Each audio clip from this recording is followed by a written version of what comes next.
Now I got everything purple powered up, scrubbed up. I did end up using a bunch of different style brushes. This white brush and a few wire brushes, and I even busted out the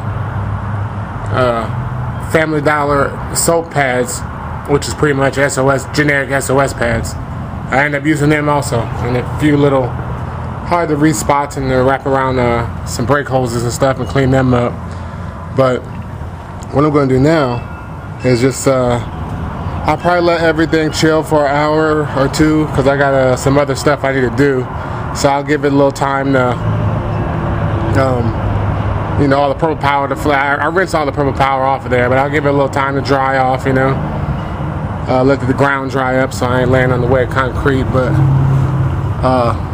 it cleaned up pretty good, I will say. I pretty much used a combination of sandpaper. I started out with 80. Used the DA on the main stuff I could get, and then did a little bit of 80 by hand, and then switched over to the 180, and same thing, DA the main section of the frame I want to paint in 180, and then did a little bit by hand, and then used the red Scotch-Brite and some scuff pads on everything else. But the whole time I was sanding this stuff down, I just pretty much covered the calipers and the drums up with just this towel, and that made me realize on the back there's not a lot I have to tape. I was going to tape this lip up and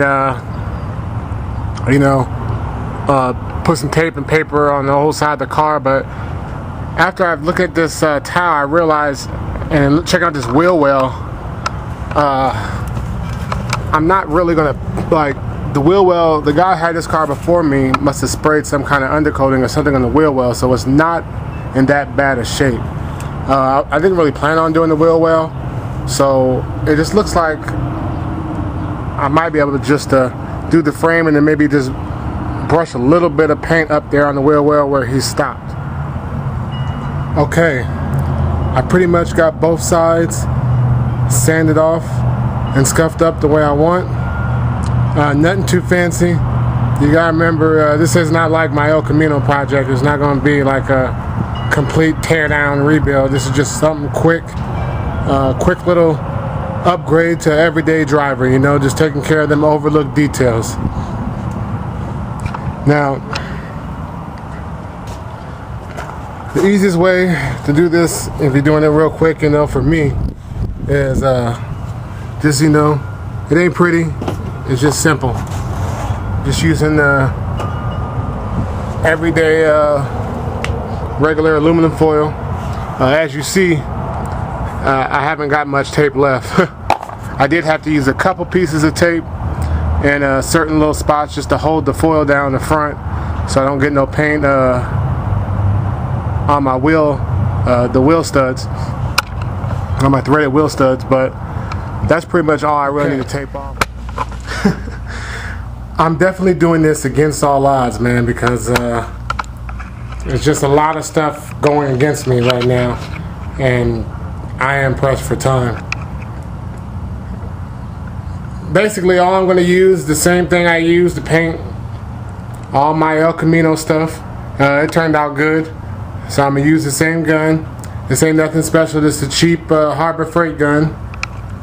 The reason why I'm saying I'm doing this against all odds is because, for one, I forgot that I threw my paint mask away because it was just so old, and I was going to buy another paint mask. I told myself, well, I'll buy another paint mask before I paint again, so I'm just going to throw this one away.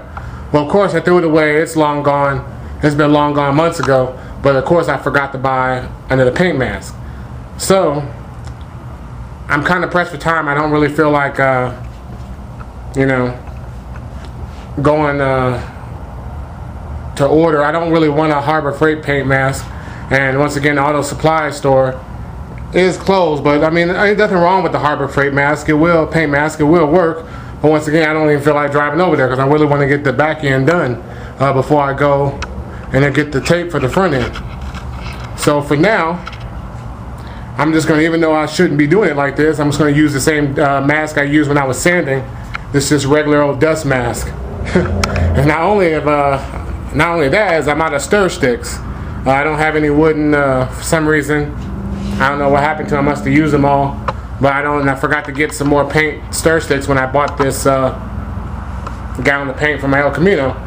So I don't have any stir sticks, so I'm going to use this screwdriver to stir it up. Not supposed to do it that way, but it is what it is. I'll just wipe it clean once I'm done. So let me stir this paint up. And I'm going to stick this, I'm also running low on paint strainers. And of course this has all been out of shape because it's been folded over, sitting in the bag. So I'm probably going to have to hold it. And I'm going to stir this up, pour this in there, and spray this back half. And then I'm going to go to Home Depot and get me some more tape and let the back half dry while I'm doing that. So definitely doing it against all odds. So wish me luck, y'all. Here we go.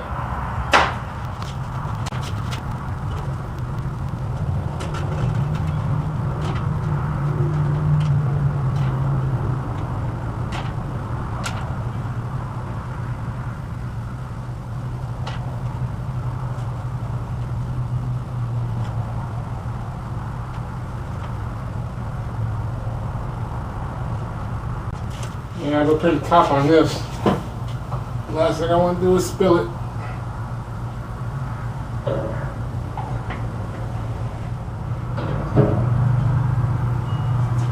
Alright, y'all. About to start spraying. I'll see if I can set the camera up. There you go. From a distance though. I don't want to get no overspray on my camera. So let me shut this down and I'll fade this back in.